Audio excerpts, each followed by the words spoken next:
जय माता दी। नवरात्रि के चौथे दिन नवदुर्गा के चौथे स्वरूप के रूप में माँ कूष्मांडा की पूजा की जाती है। अपनी मंद हल्की हंसी के द्वारा यानी ब्रह्मांड को उत्पन्न करने के कारण इन देवी को कूष्मांडा नाम से पुकारा जाता है। जब सृष्टि नहीं थी, चारों ओर अंधकार ही अंधकार था, तब इन्हीं देवी ने अपने रहस्य से ब्रह्मांड की रचना की। इसलिए इन्हें सृष्टि की आदि स्वरूपा या आदि शक्ति कहा गया है। माँ कूष्मांडा की 8 भुजाएं हैं, इसलिए वे अष्टभुजा कहलाईं। इनके 7 हाथों में कमंडल, धनुष, बाण, कमल, पुष्प, अमृत से भरा हुआ कलश, चक्र तथा गदा है। 8वें हाथ में सभी सिद्धियों और निधियों को देने वाली जपमाला है। माँ का वाहन सिंह है। संस्कृत में कुमड़े को कूष्मांड कहते हैं, इसलिए इन देवी को कूष्मांडा कहा जाता है, क्योंकि इन्हें कुमड़ा अति प्रिय है और इन देवी का वास सूर्यमंडल के भीतरी लोक में है और सूर्य लोक में रहने की शक्ति क्षमता केवल इन्हीं देवी में है। इसलिए माँ कूष्मांडा के शरीर की कांत और प्रभा सूर्य की भांति ही चमकीली है। इनके ही तेज से 10 दिशाएं आलोकित हैं। ब्रह्मांड की सभी वस्तुओं और प्राणियों में इन्हीं का तेज व्याप्त है। तो आइए प्रिय श्रोताओं, ऐसी करुणामयी माँ कूष्मांडा को हम सभी नमन करते हुए माँ की कथाओं का श्रवण करें। आज माँ कूष्मांडा की पूजा के साथ साथ माँ चिंतपूर्णी की कथा का श्रवण भी करना चाहिए, जिनकी कृपा से सभी चिंताओं का, सभी बाधाओं का नाश होता है। तो आप पहले सुनिए माँ चिंतपूर्णी की कथा। माँ चिंतपूर्णी को समर्पित मंदिर ऊना जिले की तहसील के चिंतपूर्ण गांव में स्थित है। भक्त सदियों से माता श्री छिन्नमस्तिका देवी के चरण में कमलों में प्रार्थना करने के लिए इस शक्तिपीठ में आते हैं और यहाँ माँ चिंतपूर्णी मंदिर का घर है, जो भारत में शक्तिपीठों में से एक के रूप में प्रमुख तीर्थ स्थल है। माँ चिंतपूर्णी देवी सर्वोच्च देवी दुर्गा के कई रूपों में से एक है। इस रूप में उन्हें माँ छिन्नमस्ता या फिर माँ छिन्नमस्तिका भी कहा जाता है। यानी अगर सिर वाली हम इंसानों की अनंत इच्छाएं हैं और यह इच्छाएं ही हमें चिंता और अंत में चिंता की चिता की ओर ले जाती हैं। और माँ चिंतपूर्णी अपने भक्तों की सभी इच्छाओं को पूर्ण करके उन्हें चिंताओं से मुक्त कराती हैं। चिंताओं से मुक्त करने के कारण माँ को चिंतपूर्णा कहा जाता है। किसी भी माँ की तरह हमारी दिव्य माँ चिंतपूर्णी जी अपने बच्चों को कभी कष्ट में नहीं देख सकती और वह अपनी संतान की सभी कष्टों को दूर कर देती हैं और उन्हें आनंद प्रदान करती हैं। माँ के दर पे जो भी अपनी मनोकामना लेकर जाता है, वह कभी खाली हाथ नहीं लौटता। मंदिर में चिंतपूर्णी शक्तिपीठ यानी छिन्नमस्तिका शक्तिपीठ के पीछे किंवदंती शक्तिवाद परंपरा का हिस्सा है, जो देवी सती के आत्मदाह की कहानी बताती है।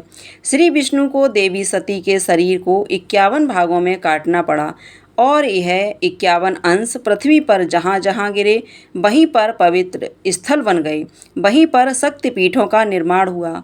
कई क्रूर राक्षसों को हराने के बाद और उनका वध करने के बाद माँ पार्वती अपनी सहायिकाओं जया और विजया, जिन्हें डाकिनी और वारिणी के नाम से भी जाना जाता है, उनके साथ मंदाकिनी नदी में स्नान करने गईं। माँ पार्वती बहुत प्रसन्न महसूस कर रही थीं। अचानक उनका रंग काला पड़ गया और दूसरी ओर उनकी सहेलियां भूखी थीं और उन्होंने पार्वती जी से कुछ भोजन देने के लिए कहा। तब देवी पार्वती ने उनसे प्रतीक्षा करने का अनुरोध किया और वह थोड़ी देर बाद उन्हें भोजन कराएंगी। ऐसा कहकर वह स्नान करने लगीं।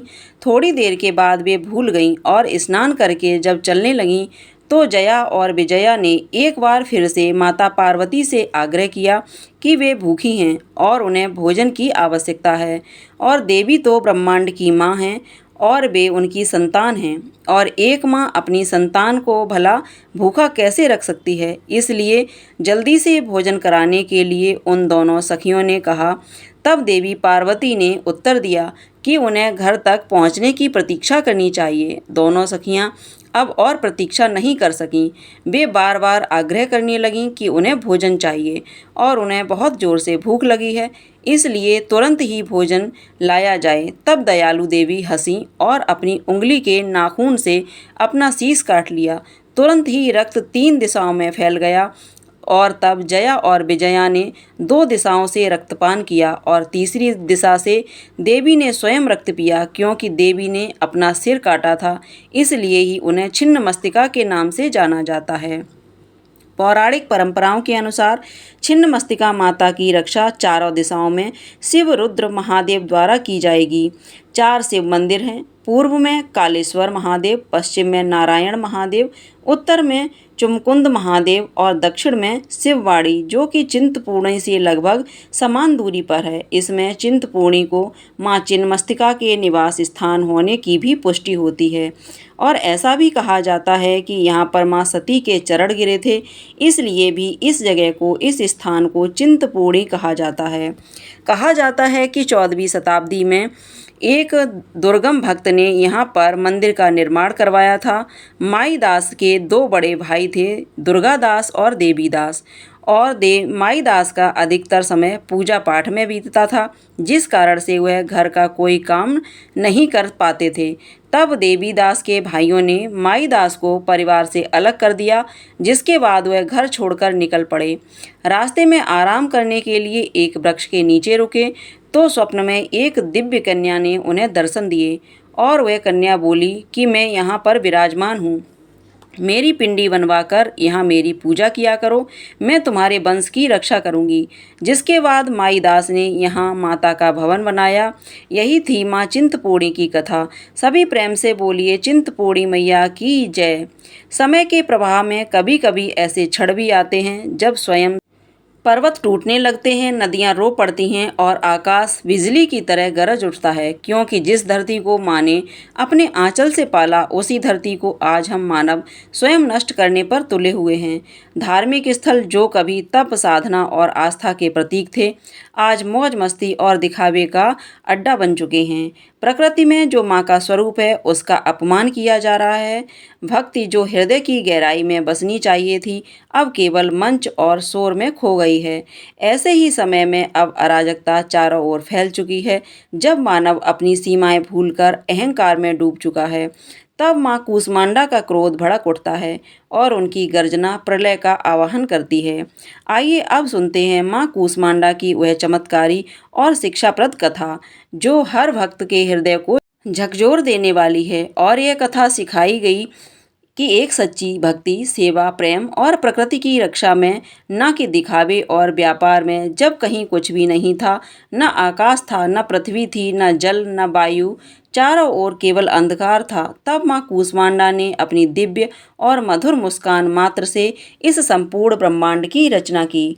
उन्होंने अपने तेज से सूर्य को जन्म दिया, अपने आशीष से पृथ्वी पर अन्न और जल प्रवाहित किया और जीवों में प्राणों का संचार किया। वह मुस्कान ही ब्रह्मांड का बीज बनी। इसलिए तो माँ कूष्मांडा को सृष्टि की आदि शक्ति कहा गया है। माँ चाहती थी कि उनकी बनाई हुई सृष्टि संतुलन और प्रेम से भरी रहे। धार्मिक स्थल लोगों के लिए आस्था और तप का केंद्र हो, नदियाँ पवित्रता का प्रतीक हों, पर्वत साधना का स्थान हो और जंगल जीवन का आधार बने रहें। लोग भक्ति से जीवन जिएं, एक दूसरे की सेवा करें और प्रकृति को माता मानकर उसकी रक्षा करें। समय बीतता गया, युग बदलते और धीरे धीरे मनुष्य का हृदय भी बदलने लगा और आज यह सब कुछ हमारी आंखों के सामने घट रहा है। मंदिर जहां पहले नंगे पांव चलकर महीनों कठिनाई झेलकर ही भक्त दर्शन पाते थे, वहां अब लोग गाड़ियों और हेलीकॉप्टर से मौज मस्ती करने पहुंचने लगे हैं। धार्मिक स्थल जो तप और साधना का केंद्र थे, अब मेले, शोर शराबे और दिखावे का अड्डा बन रहे हैं। जहां पहले दीपक की लौ और भजन की ध्वनि ही गूंजा करती थी, वहां अब डीजे और मनोरंजन का शोर सुनाई देने लगा है। प्रकृति से खिलवाड़ हो रहा है, नदियों में गंदगी डाली जा रही है, पर्वत काटे जा रहे हैं, जंगल उजाड़े जा रहे हैं और माँ कूष्मांडा अपनी सृष्टि को देख रही थी। उन्होंने देखा कि जिस गंगा को उन्होंने पवित्र किया था, उसमें अब गंदगी बह रही थी। जिस हिमालय को तप का केंद्र बनाया था, वहां लोग पत्थर तोड़कर व्यापार कर रहे हैं। जिस मंदिर तक भक्त कभी कभी नंगे पांव महीने पैदल चलते थे, वहां अब भीड़ सेल्फी खींचने लगी है। यह सब देखकर माँ का हृदय कराह उठा। हे मानव, मैंने यह सृष्टि इसलिए नहीं बनाई थी कि तू इसका उपहास करे, और अब अन्याय और पाप अपनी सीमा पार कर गए। तब प्रकृति ने भी विद्रोह करना शुरू कर दिया।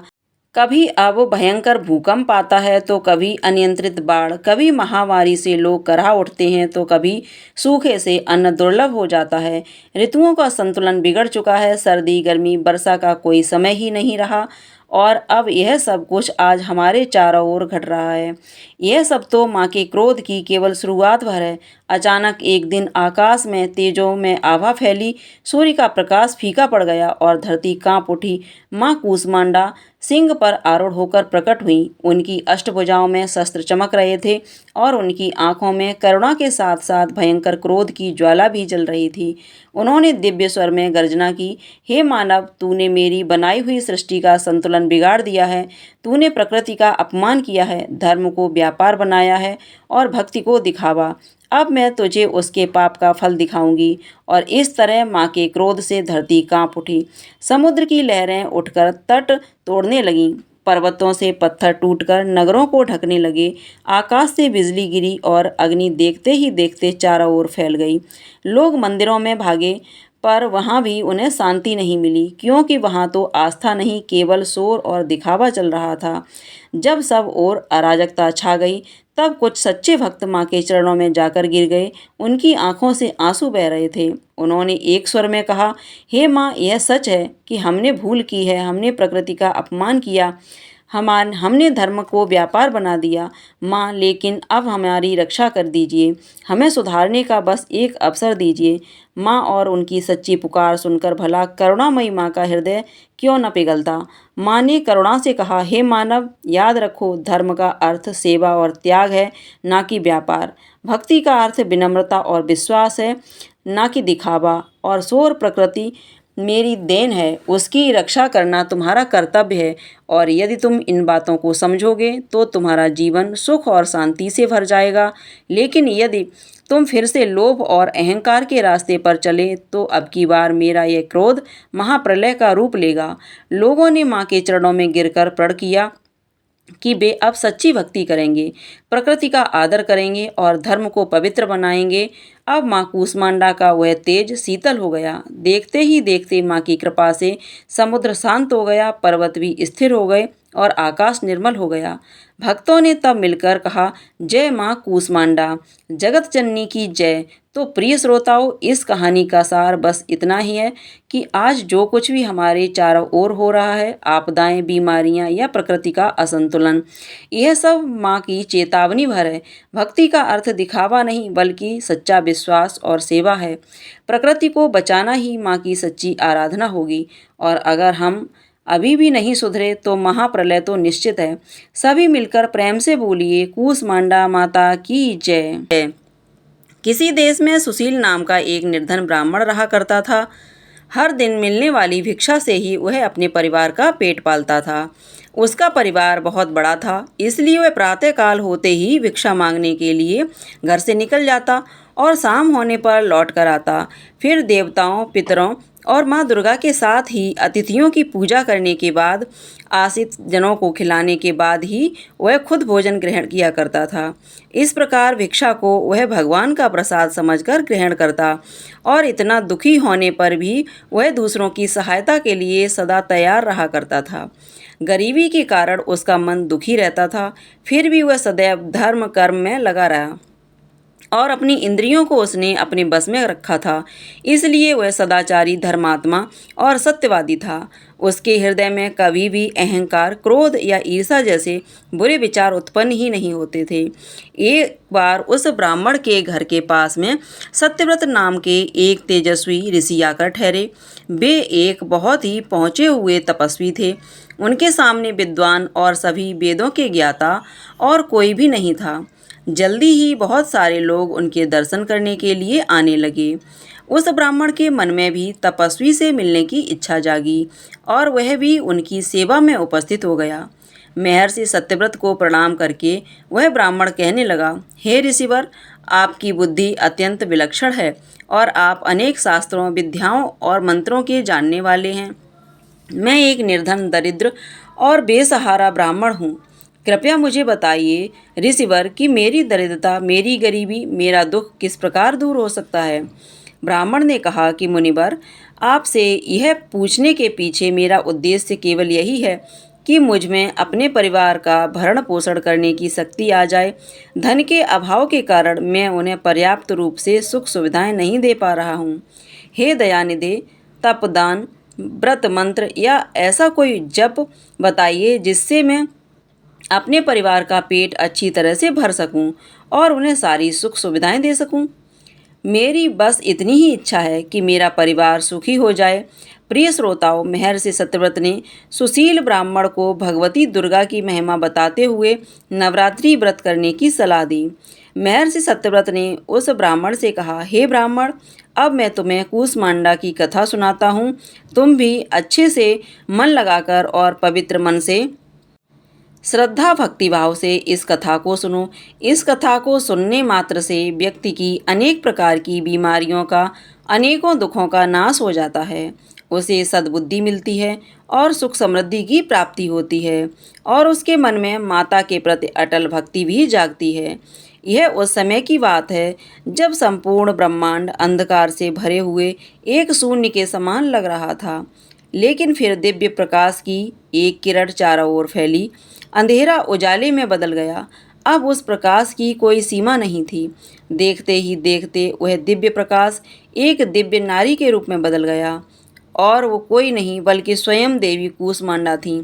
अपनी मंद हल्की सी हंसी के साथ, यानी ब्रह्मांड को उत्पन्न करने के कारण इन देवी को कूसमांडा नाम से पुकारा गया और देवी कूसमांडा के मुख की मुस्कान के कारण ब्रह्मांड का जन्म हुआ।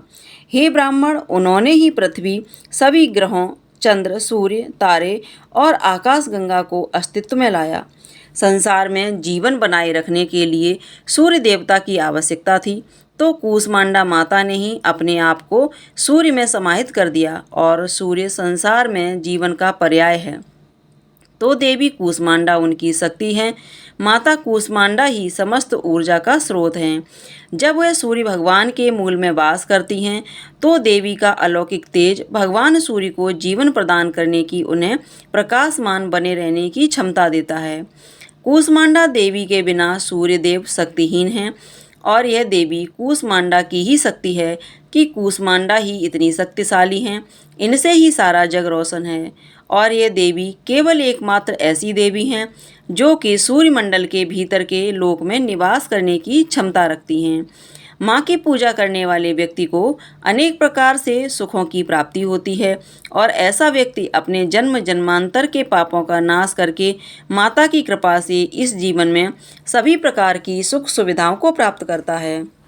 महर्षि ने आगे कहा, हे ब्राह्मण माता, कूसमांडा की स्तुति करने से आयु, यश, बुद्धि और बल में वृद्धि होती है। साथ ही सभी रोगों से मुक्ति मिलती है, दरिद्रता दूर होती है, सभी तरह की नकारात्मक शक्तियाँ दूर हो जाती हैं और हर प्रकार की समस्याओं का समाधान भी माँ की कृपा से आसानी से मिल जाता है। इनकी पूजा करने से सुख समृद्धि और उन्नति मिलती है, दुख विपत्ति और कष्ट से मुक्ति मिल जाती है। प्रिय श्रोताओं, तब महर्षि सत्यव्रत के कहने पर, उनकी सलाह पर ब्राह्मण सुशील ने भी नवरात्रि के व्रतों को किया, माँ कूसमांडा की स्तुति की और महर्षि सत्यव्रत को अपना गुरु बनाकर उनसे माया बीज नामक भुवनेश्वरी मंत्र की दीक्षा ली। इसके बाद नवरात्रि के व्रत रखकर उस मंत्र का सुशील ब्राह्मण ने नियमित रूप से जप आरंभ कर दिया। उसने माता भवानी और माँ कूसमांडा की भक्तिपूर्वक आराधना की और 9 वर्षों तक लगातार वह माँ भगवती के माया बीज मंत्र का निरंतर जप करता रहा। उसकी भक्ति से प्रसन्न होकर तब देवी भगवती ने नव वर्ष की नवरात्रि की अष्टमी को मध्य रात्रि में उसे स्वप्न में दर्शन दिए और इस प्रकार माँ कूसमांडा की कृपा से सुशील ब्राह्मण की दरिद्रता दूर हो गई। माँ भगवती की कृपा से उसके घर में सुख और समृद्धि के भंडार भर गए।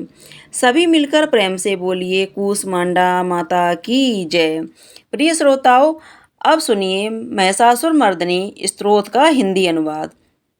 हे हिमालय राज की पुत्री, हे गिरिजा देवी, विश्व को आनंदित करने वाली देवी, नंदी गणों द्वारा पूजित गिरि श्रेष्ठ विंध्याचल के शिखर पर निवास करने वाली देवी, अपनी लीला से भगवान श्री विष्णु को प्रसन्न करने वाली, इंद्रदेव के द्वारा नमकृत्य भगवान नीलकंठ की पत्नी, विश्व में विशाल कुटुंब वाली और विश्व को संपन्नता देने वाली, हे महिषासुर का मर्दन करने वाली भगवती, अपने बालों की लता से आकर्षित करने वाली पर्वत की पुत्र, आपकी जय हो, आपकी जय हो।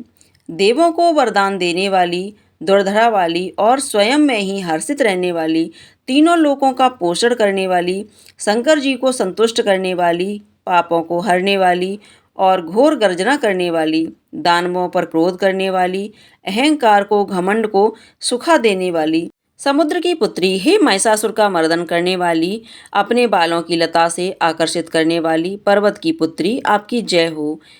हे माता, आपकी जय हो। जगत माता, हे मेरी माँ, प्रेम से कदम के वन में वास करने वाली, हास्य भाव में रहने वाली, हिमालय के शिखर पर स्थित, अपने भवन में विराजित, मधु की तरह मधुर मधु कैटव का वध करने वाली, महर्षि को दृढ़ करने वाली, सदा युद्ध में लिप्त रहने वाली, हे महिषासुर का मर्दन करने वाली, अपने बालों की लता से आकर्षित करने वाली पर्वत की पुत्री, आपकी जय हो, जय हो, जय हो।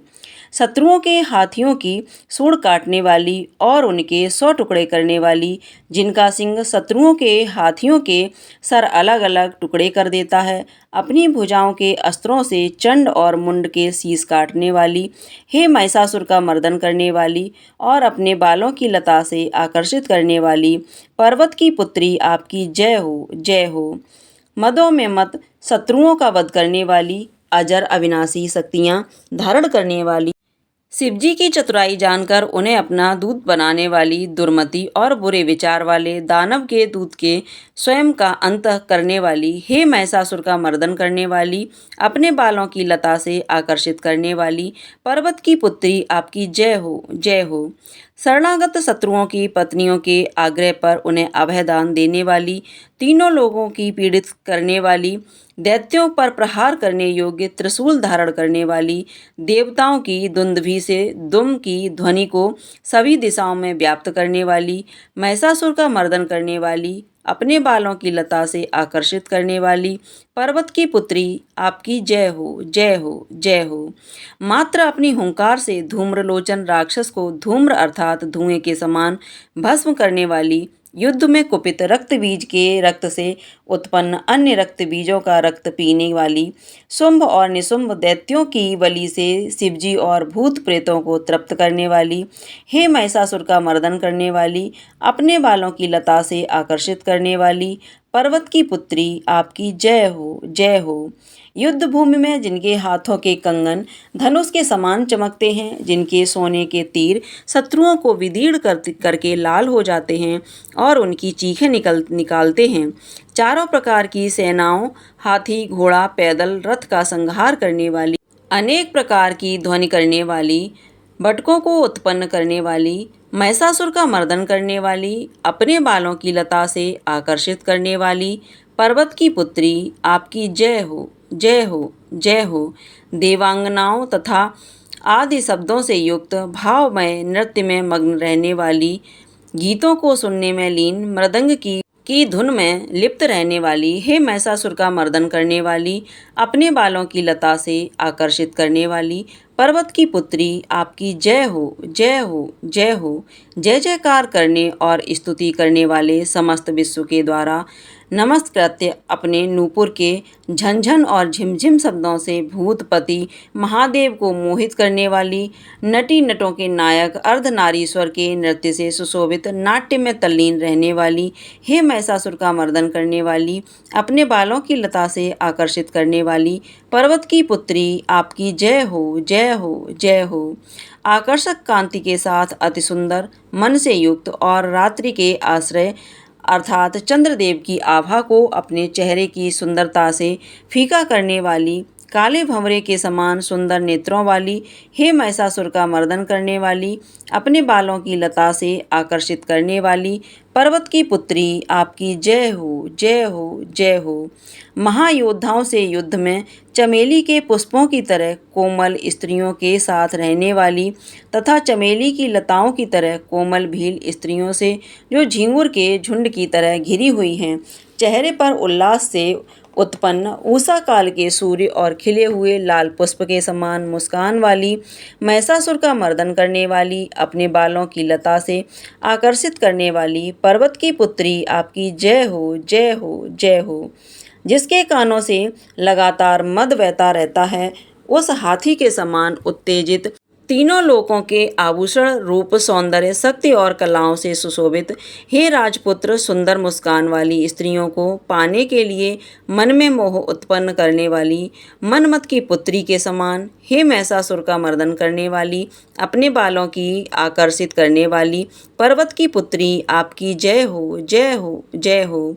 जिनका कमल दल के समान कोमल, स्वच्छ और कांति से युक्त मस्तक है, हंसों के समान जिनकी चाल है, जिनसे सभी कलाओं का उद्भव हुआ है, जिनके बालों में भंवरों से घिरे कुमुदनी के पुष्प और कबुल पुष्प सुशोभित हैं, वह महिषासुर का मर्दन करने वाली, अपने बालों की लता से आकर्षित करने वाली पर्वत की पुत्री आपकी जय हो, जय हो, जय हो। जिनके हाथों में मुरली से बहने वाली ध्वनि कोयल की आवाज़ भी लज्जित हो जाती है, जो खिले हुए फूलों से रंगीन पर्वतों से विचर गई पुलिन जनजाति की स्त्रियों के साथ मनोहर गीत गाती है, जो समुदाय सद्गुणों से संपन्न सवरी जाति की स्त्रियों के साथ खिलती है, उन महिषासुर का मर्दन करने वाली, अपने बालों की लता से आकर्षित करने वाली पर्वत की पुत्री आपकी जय हो, जय हो, जय हो। जिनकी चमक से चंद्रमा की रोशनी फीकी पड़ जाए, ऐसे सुंदर रेशम के वस्त्रों से जिनकी कमर सुशोभित है, देवताओं और असुरों के सर झुकने पर उनके मुकुट की मणियों से जिनके पैरों के नाखून चंद्रमा की तरह दमकते हैं, और जैसे सोने के पर्वत पर विजय पाकर कोई हाथी मदोमत हो जाता है, वैसे ही देवी के रोज कलश की तरह प्रतीत होते हैं। ऐसी है महिषासुर का मर्दन करने वाली, अपने बालों की लता से आकर्षित करने वाली पर्वत की पुत्री आपकी जय हो, जय हो, जय हो। सहस्त्र दैत्यों के सहस्त्र हाथों से सहस्त्र युद्ध जीतने वाली और सहस्त्र हाथों से पूजित सुर तारक को उत्पन्न करने वाली, उसका तारकासुर के साथ युद्ध कराने वाली, राजा सुरत और समाधि नामक वैश्य की भी भक्ति से समान रूप से संतुष्ट होने वाली, हे महिषासुर का मर्दन करने वाली, बालों की लता से आकर्षित करने वाली पर्वत की पुत्री आपकी जय हो, जय हो, जय हो। जो भी आपके दमा में पद कमलों की सेवा करता है, हे कमले, वह व्यक्ति कमल निवास कैसे ना बने। हे शिवे, आपके पद कमल ही परम पद हैं, उनका ध्यान करने पर भी परम पद में कैसे नहीं पाऊंगा। हे महिषासुर का मर्दन करने वाली, बालों की लता से आकर्षित करने वाली पर्वत की पुत्री आपकी जय हो, जय हो, जय हो। सोने के समान चमकते हुए नदी के जल से जो आपके रंग भवन में छिड़काव करेगा, वह इंद्राणी के वक्ष से आलिंगन होने वाले इंद्र के समान सुखा अनुभूति को क्यों नहीं पाएगा। हे वाणी, हे महासरस्वती, आप में मंगल का निवास है, मैं आपके चरणों की शरण लेता हूँ। हे महिषासुर का मर्दन करने वाली, बालों की लता से आकर्षित करने वाली पर्वत की पुत्री आपकी जय हो, जय हो, जय हो। आपका निर्मल चंद्र समान मुख चंद्रमा का निवास है, जो सभी अशुद्धियों को दूर कर देता है। नहीं तो क्यों मेरा मन इन पूरी सुंदर स्त्रियों से विमुख हो गया है। मेरे मत के अनुसार आपकी कृपा के बिना शिव नाम के धन की प्राप्ति कैसे संभव हो सकती है। हे महिषासुर का मर्दन करने वाली, बालों की लता से आकर्षित करने वाली पर्वत की पुत्री आपकी जय हो, जय हो, जय हो। दीनों पर दया करने वाली उमा, मुझ पर भी दया करिए। हे जगत जननी, जैसे आप दया की वर्षा करती हो, वैसे ही तीरों को भी वर्षा कराती हो, इसलिए इस समय जैसा आपको उचित लगे वैसा करो। मेरे पाप और ताप दूर कर दो। हे महिषासुर का मर्दन करने वाली, बालों की लता से आकर्षित करने वाली पर्वत की पुत्री आपकी जय हो, जय हो, जय हो। प्रिय भक्तजनों, अब हम सभी मिलकर माता रानी से क्षमा याचना करते हैं, ताकि हमारे द्वारा हुई किसी भी गलती के लिए माता रानी हमें क्षमा कर सकें। हे परमेश्वरी, मेरे द्वारा रात दिन सहस्त्र अपराध होते रहे हैं, अतः आप मुझे अपनी सेवक समझकर कृपा पूर्वक मेरे उन अपराधों को क्षमा करो। ना तो मैं आवाहन करना जानती हूँ, ना विसर्जन करना जानती हूँ और ना पूजा करना जानती हूँ। हे परमेश्वरी, मुझे क्षमा करो। हे सुरेश्वरी, मैंने जो मंत्रहीन क्रिया की है, भक्तिहीन पूजा की है, वह सब आपकी दया से पूर्ण हो। सैकड़ों अपराध करके भक्त आपकी शरण में आकर केवल जगदम्ब कहकर ही मोक्ष को प्राप्त कर लेते हैं, जिसे ब्रह्मादि देवतागण भी पाने में असमर्थ होते हैं। जगदम्बिके, मैं अपराधी हूँ, किंतु आपकी शरण में आई हूँ, अतः इस समय मैं दया की पात्र हूँ। आप जैसा चाहो वैसा करो। अज्ञानवश या बुद्धि भ्रम होने के कारण भूल से मैंने जो कुछ भी कम या अधिक कर दिया हो, हे देवी, हे परमेश्वरी, सब अपराध क्षमा करो और प्रसन्न हो। हे जगत माता, हे कामेश्वरी, सच्चिदानंद स्वरूपिणी परमेश्वरी, आप प्रेम पूर्वक मेरी यह पूजा स्वीकार करो और मुझ पर प्रसन्न हो। आप गुप्त से भी गुप्त वस्तु की रक्षा करने वाली हो। आप मेरे किए हुए इस जप को ग्रहण करके मेरे सभी अपराधों को क्षमा करो। हे देवी, हे महेश्वरी, आपकी कृपा से मुझे रिद्धि सिद्धि प्राप्त हो। जय माता दी। तो ये थी आज की वीडियो। उम्मीद है आपको पसंद आई होगी। वीडियो पसंद आई हो तो लाइक करके, शेयर करके चैनल को सब्सक्राइब कर लीजिएगा और कमेंट में जय माता दी लिखना बिल्कुल मत भूलिएगा।